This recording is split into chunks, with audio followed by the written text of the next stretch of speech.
aad iyo aad marka beeraha ama cilmiga loo yaqaano cilmi ziraaca ingiriiskana waxaa lagu dhahaa agriculture cilmiga barashada beeraha anwaac aziraaca waa leeyahay waa jirtaa waxayna u kala baxdaa labo anwaac ziraaca waxaa la dhahaa ziraaca taqliidiya iyo ziraaca xadiisa mid oo taqliidi ah oo hore ziraaca taqliidi waxaa waa ziraacada habkii hore oo taqliidiga ahayd oo waagii hore oo aan la adeegsanaynin aaladaha casriga oo aan adeegsanaynin makiinado iyo waxa aan adeegsanaynin oo bani'aadamka macnaha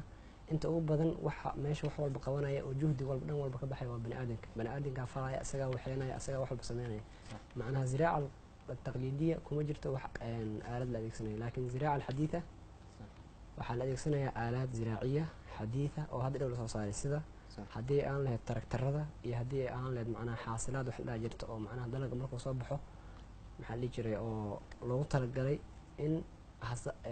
xasaadka marka xilliga xasaadka la marayo lagu falo beeraha iyo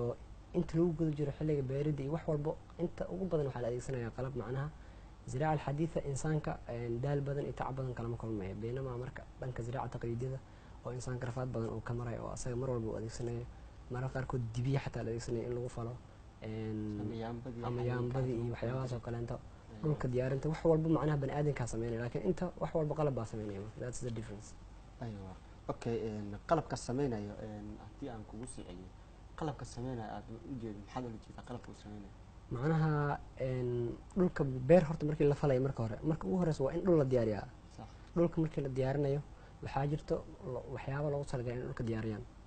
yacni sida cagafta makiinada oo kale ayaa jira dhulka inay falaan oo kale ay carragadiyaan markay carragadiyaan carradii ay simaan wixii dhan ay diyaariyaan si looga dhiga carradaas carra ku habboon dalagga markaas soo baxaya xilligaas si oo dalagga macnaha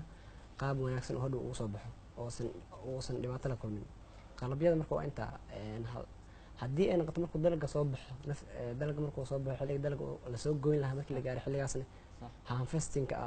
af ingiriiska lagu dhaho harvesting markii la gaaro ama xasaadka carabi lagu dhaho ama gurashada intaba waa la dhihi karaa markii la gaaro sidoo kale qalabyaa la adeegsanayo maxay ahaydoo yacni insaanka intay gur lahaayeen ayaga fijilin lahaayeen aalad baa la adeegsanaya saas waay marka